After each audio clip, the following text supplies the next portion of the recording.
I'd like to welcome you to this afternoon's webinar on What's the Problem? Communicating Student Achievement Needs with Evidence with Scott Bauer and David Brazier.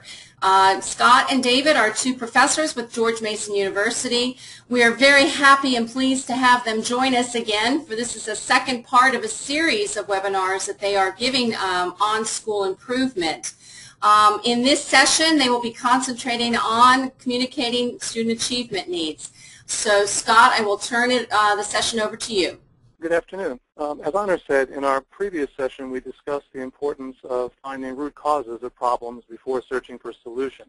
This webinar takes us a small step backwards to examine effective ways of articulating instructional problems and then communicating with data about those problems to stakeholders. To foreshadow, in our next webinar on August 28th, we'll discuss applying research to school improvement. And on September 11th, we'll focus on turning evidence into action, solutions, action plans, and implementation. Before we get going with the objectives on the screen, some terminology that's going to be important for understanding this webinar. Throughout the webinar, we'll use the term problem to refer to the target of your school improvement work. Rather than trying to come up with a more pleasant or less objectionable term, suffice it to say that when we say problem, which sometimes has a negative connotation, we mean the instructional challenge or gap you intend to address through your work with your collaborative leadership team. Not everybody perceives problems in the same way. For that matter, some problems that seem obvious to some people are invisible to others. It's our assertion that agreement on which problems or areas should be addressed is a place where school improvement planning needs to begin. When you and a set of collaborators have a common understanding about which problem you intend to solve and why it is important to your school, then you have a greater assurance that your group will move forward in harmony rather than in conflict. When the problem identification phase is skipped or a school improvement pathway is pursued without adequate identification, many people begin to wonder, why are we doing this? We often hear this when a solution is mandated or if key stakeholders are left out of the planning process. So our four objectives for this afternoon's webinar, which are on the screen, is first to demonstrate a method for identifying instructional problems or challenges, explaining how to use data to articulate the specific nature of the problem and support that assertion, to show how to build a rationale for addressing a specific instructional problem, and then to review how to communicate with data to the stakeholders in your school. Good afternoon, everyone. This is David Brazier. Not everyone is enthusiastic about problem finding.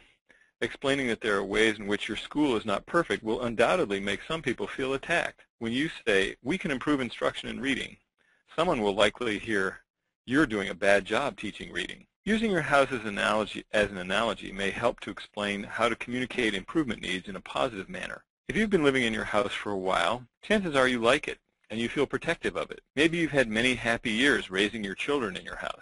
The memories give you a warm feeling. If anyone criticized your house, they might step on those warm feelings. As much as we love them, however, our homes need periodic maintenance. Sometimes dry rot sets in, as with these porch posts. If we don't do something soon, our house could face a much bigger problem.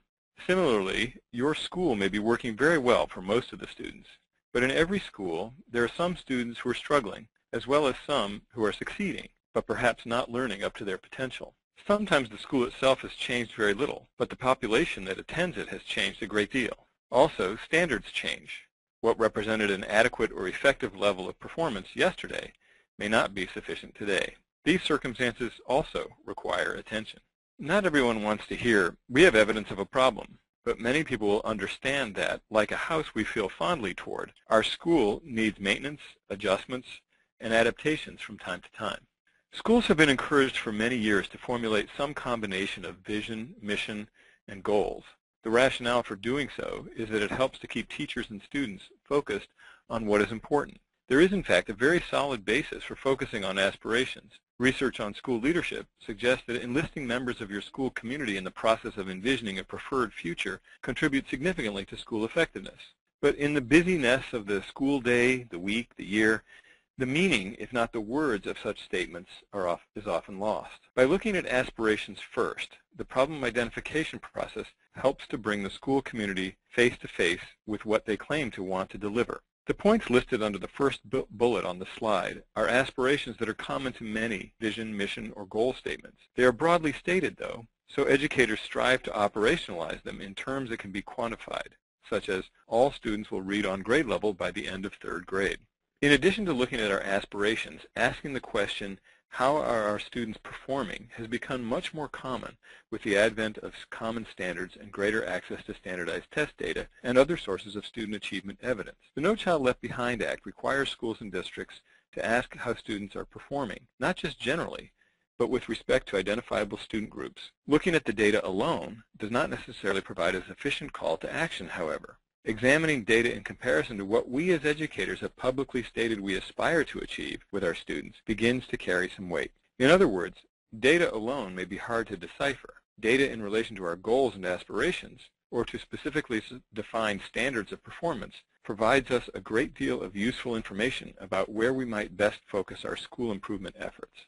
Another way of looking at this is suggested by change theorists. If we claim that all children can learn, as many schools commonly do, then we ought to ask if we're achieving that goal, and that's where data can help. The hypothetical data presented here suggests that some children are achieving the reading goal we have set for them, but students in identifiable groups such as English language learners or the disadvantaged are not. Thus, we identify an instructional gap by comparing what we aspire for students in our school with what actually happens. In the language of change theory, a problem is the gap between the real and the ideal. The real representing where you are now, what your performance levels are, how students are achieving, and the ideal, your goal, standard, or aspiration. In the next 2 slides, we have some activities that we recommend you bring to your leadership team or provide to your collaborative teams in your school. These are equally useful at grade level or subject area teams as they are for a school-wide team. The first roundtable discussion focuses on the idea of the real and the ideal. Since the gap between the real and the ideal defines an instructional challenge, it's helpful to suggest that teams take the time to step back and reflect on what these mean. What is the real in your school? How would you describe the climate or culture? When you walk through classrooms, what do you typically see students doing? How does this compare with the ideal, with what you espouse? Taking a bit of time to explore the real and the ideal can help you start to make clear where change is most needed and also help you identify evidence you might need to look at to support such claims.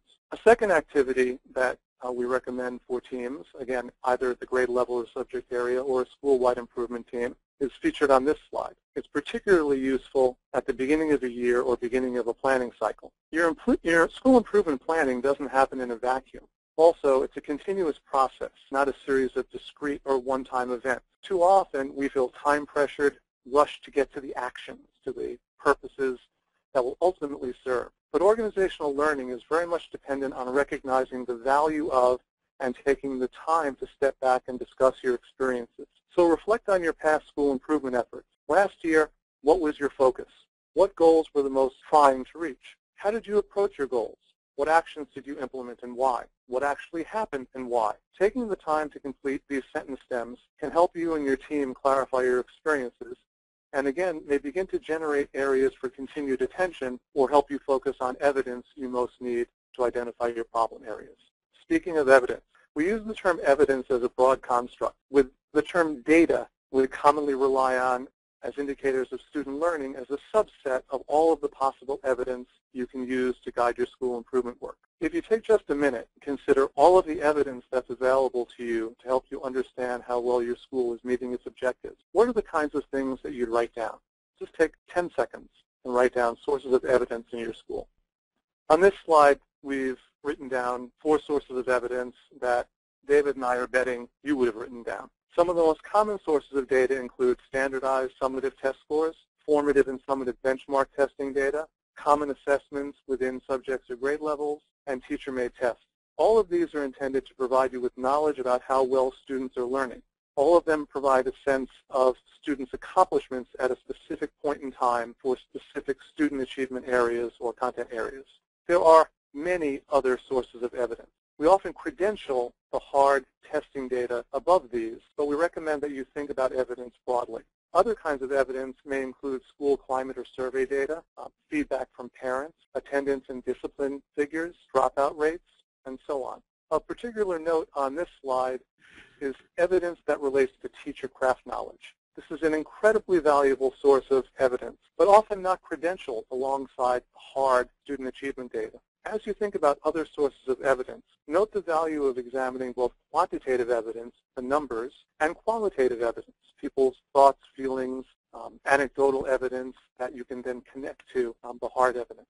One of the things we often observe is that the hard evidence can tell you point in time what percentage of students are passing a particular standard, but very seldom helps you get to the why questions. Why might that be happening? What's going on in classrooms? How are students engaged or disengaged in learning? So equally credentialing, or at least thinking about both qualitative and quantitative evidence, becomes very important. Given the abundance of evidence that's available to you, we find it helpful to spend some time being purposeful in considering what types of data would be most useful and identifying where these data are located and how you can make them available to members of your team. On this slide, we've listed 2 of the 4 categories of data you might consider. We've also listed questions to help you think about how to access this kind of data. These are fairly common: standardized test scores and district assessments, which we mentioned on the previous slide. But what's less commonly known is that sometimes it's difficult to get access to these kinds of data or to understand them, depending on the resources that are available in your school district or perhaps at your school site.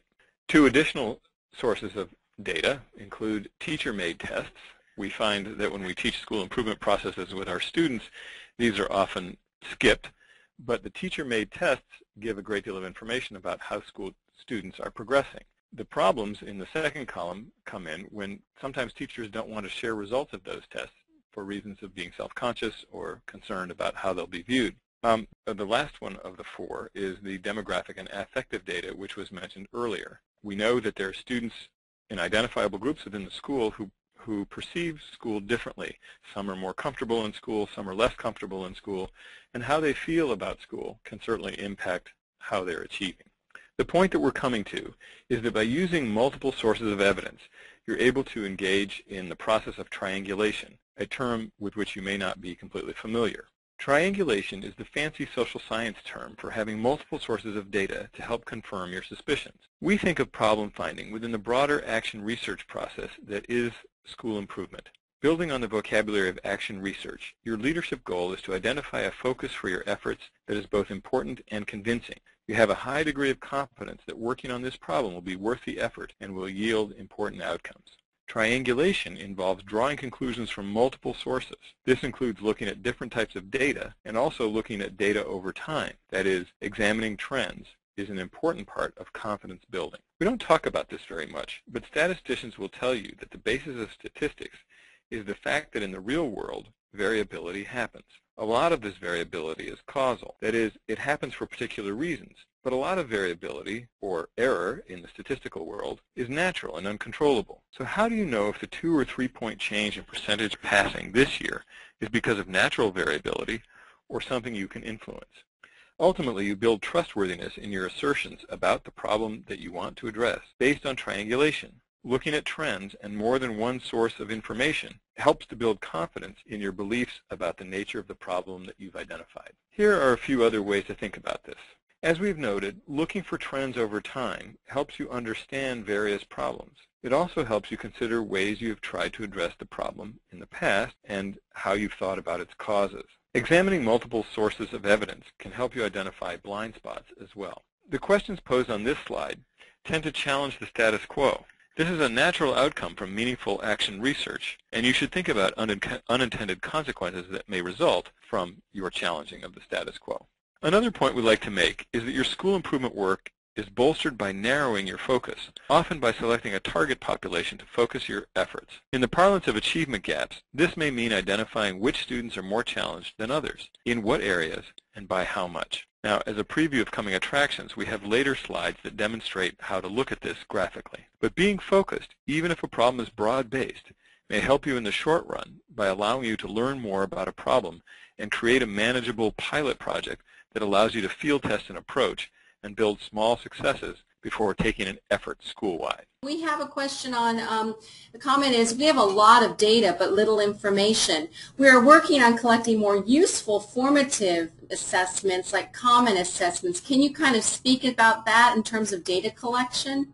Well, I'll start, and I'm sure Scott will have some things to add. One of the aspects of this whole process of action research that we like to emphasize is that teachers and the administrators who work with them are really the local experts. And so working together, you need to figure out which data is most informative to you and how you make sense of that.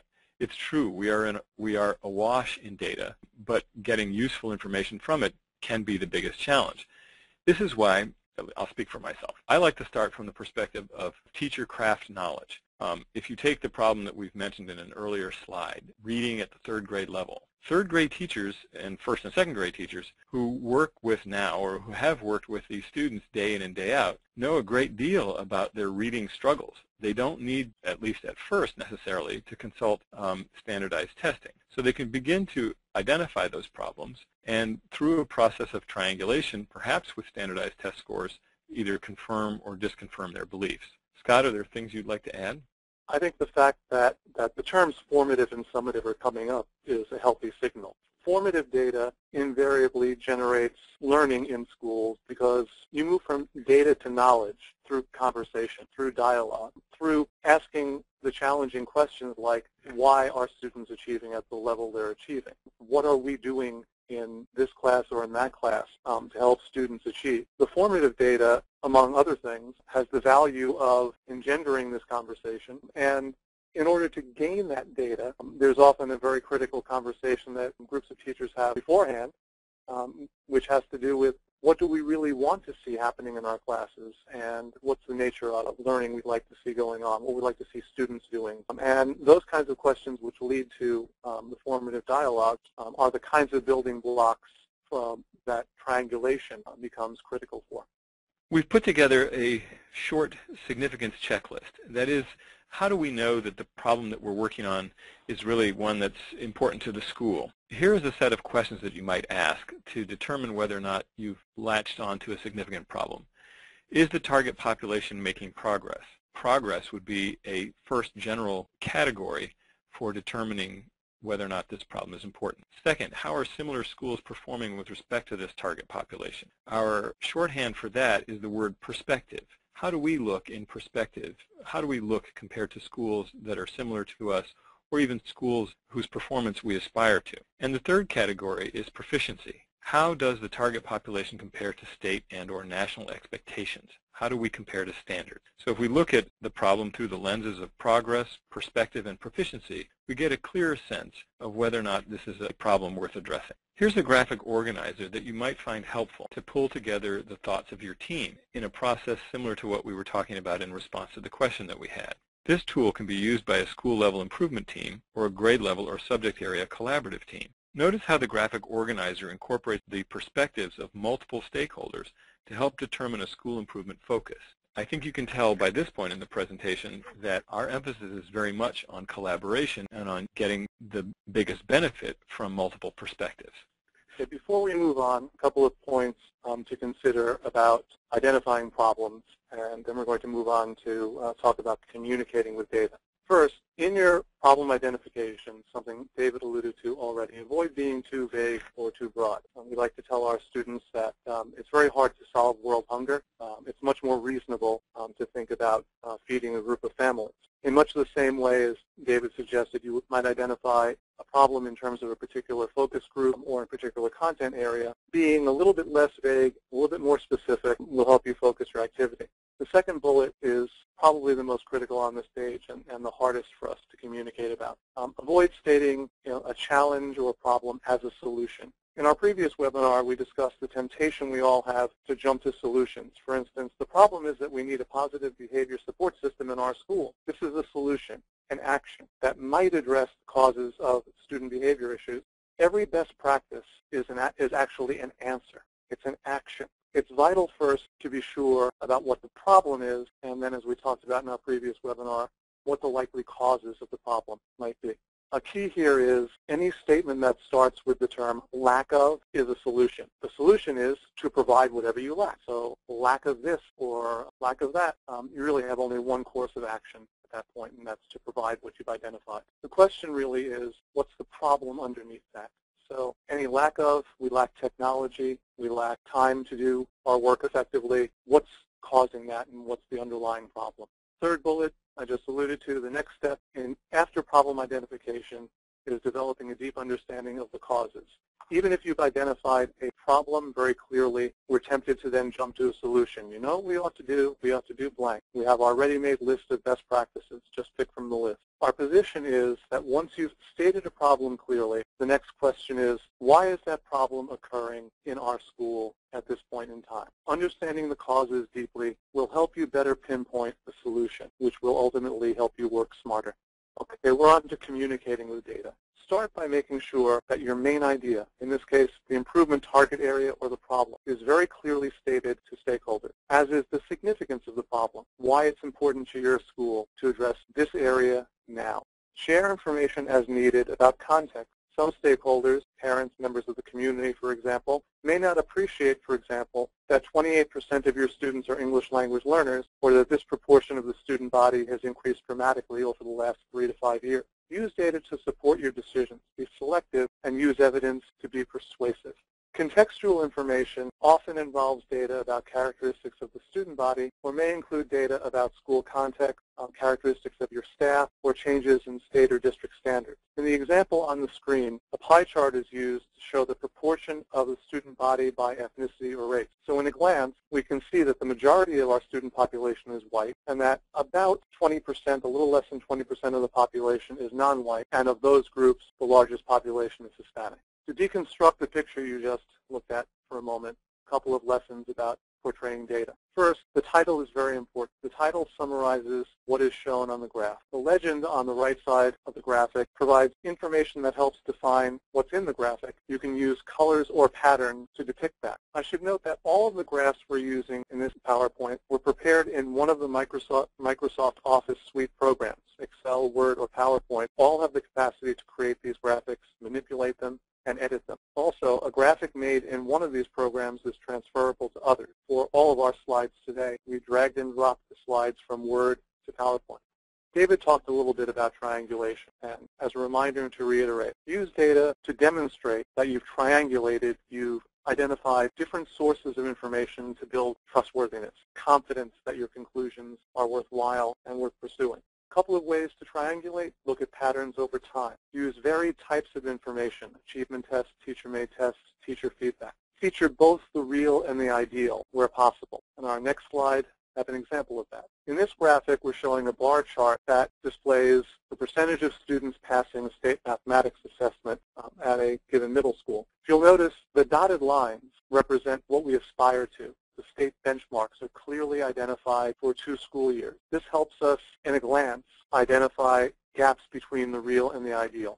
I'd like to present now some guidelines that may be helpful to you in using tables, charts to display your data. And in doing that, we're going to display varied types of charts and when best to use them. First point, charts are generally easier to read than tables, except in cases where there's very large quantity of data to be presented. Typically when there's a lot of data, student performance in multiple areas over 6 grade levels. In that case, a well-presented table, even better if you can use some highlight or some color to draw people's attention to specific areas that you want to highlight, a table will be better in that circumstance.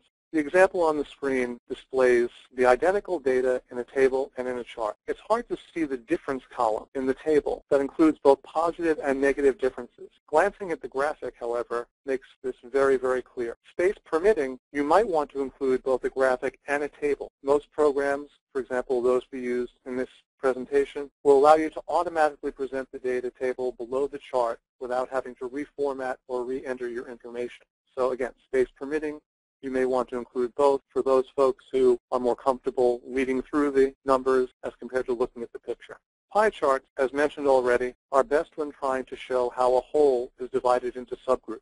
Often we use pie charts to show demographic data or other categorical information, for example, the percentage of the teaching staff who are highly qualified, or the percentage of 9th graders who drop out of school. Bar charts and line charts are often used for the same purpose. Repeated here, the bar chart we showed earlier, the percentage of students passing the math exam, Chavez Middle School. It's often useful to be most persuasive about your problem to provide multiple years of data. If you look at the bar chart, we've got 2 years of data for multiple subgroups, and it's a little bit difficult to discern a trend for any group. Line charts work much better than bar charts for showing trends over time. You can also see in this chart differences between groups very easily, much more easily than in a bar chart. For example, it's easy at a glance to see that there's an upward trend in all subgroups over time at Chavez Middle School, but there's also a persistent gap between white students and other subgroups. We also want to remind you that qualitative data can be usefully summarized in tables. Even thick narrative information can be captured in bullet points and displayed in a table, so that folks you are trying to inform can follow your argument more easily. If we look at this table displayed on the slide for a moment, the issue is regarding what do teachers believe about students with disabilities and their achievement in mathematics in grades 3 through 5. If you glance at the table, you can see that there's generally a lot of consensus about some of the issues. But if you examine more closely, column by column, you can see that in the first column where it says below grade level objectives in IEP, that's a shorthand for saying that the IEP objectives are not at the same level as the objectives for the class for students who do not have disabilities. Is this an issue? The third grade teacher says no, but the fourth and fifth grade teachers say yes, it is an issue. Then for the special education teacher, the view there is that, well, it is an issue for fourth grade and above, which kind of explains why the third grade teacher doesn't see it as an issue. If you look in the column on the far right that says weak number sense as a cause for difficulty for students with disabilities, everyone agrees with that except the special education teacher. Well, that makes an interesting area for further exploration. Why would the grade level teachers, the general classroom teachers, have a completely different view from the special education teacher? This is an example of what we mean by trying to dig into the craft knowledge of the people who are in your school site.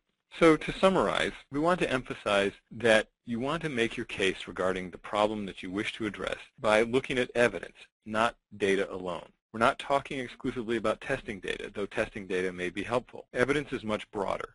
It includes what you and other professionals, parents, and students in your school actually know. At this stage of the process, in the problem identification stage, focus on the gap, the difference between where you are and where you want to be. Clearly identifying the gap is one of the most important parts of school improvement planning. Evidence represents symptoms, not solutions. That concludes our presentation portion, and we would be happy and eager to address any questions or comments that the audience may have. I will start. We have a question on common assessments. Should common assessments be written by teachers? Would they look different at every grade school, for example, for grade 3 teaching or math unit on fractions? Can you talk about that a little bit? I think the common assessments need to be useful to the teachers employing them. That's my opinion. I think that the contexts of different schools, even within the same school district, can be very different, which may drive different kinds of needs in the creation of common assessments. So to answer the question directly, yes, I think they should be developed by teachers. I think central office administrators will feel somewhat uncomfortable with my follow-on, but the follow-on is, and I think they ought to be allowed to vary from school to school. The question that ought to be addressed from an administrative perspective is, are the common assessments that we've employed in our school giving us data that we can use, that we can generate knowledge from? I'll elaborate just a wee bit. But for me, form follows function. So my question would be assessments for what purposes? If you're creating assessments for the purpose of comparing schools, for example, then common assessments make a lot of sense. If you're using those assessments to demonstrate student performance against standards. Standards are the same across the district. Essentially, if you're using them for summative purposes, it may be just fine to have common assessments developed external to the school. But I agree with David in the sense that teachers need to unpack the standards. They need to believe the assessments are actually measuring learning on those standards. And because of the differences between schools and because there are other purposes than summative purposes, teacher-made assessments may be perfectly fine as well. With that, I will thank you both very much for the information. Very good information you've given us today. I think this will help our participants and for later resource for people who are trying to improve their schools. So with that, I want to thank you both very much for your time and your energy for this information, and I wish you all a good afternoon.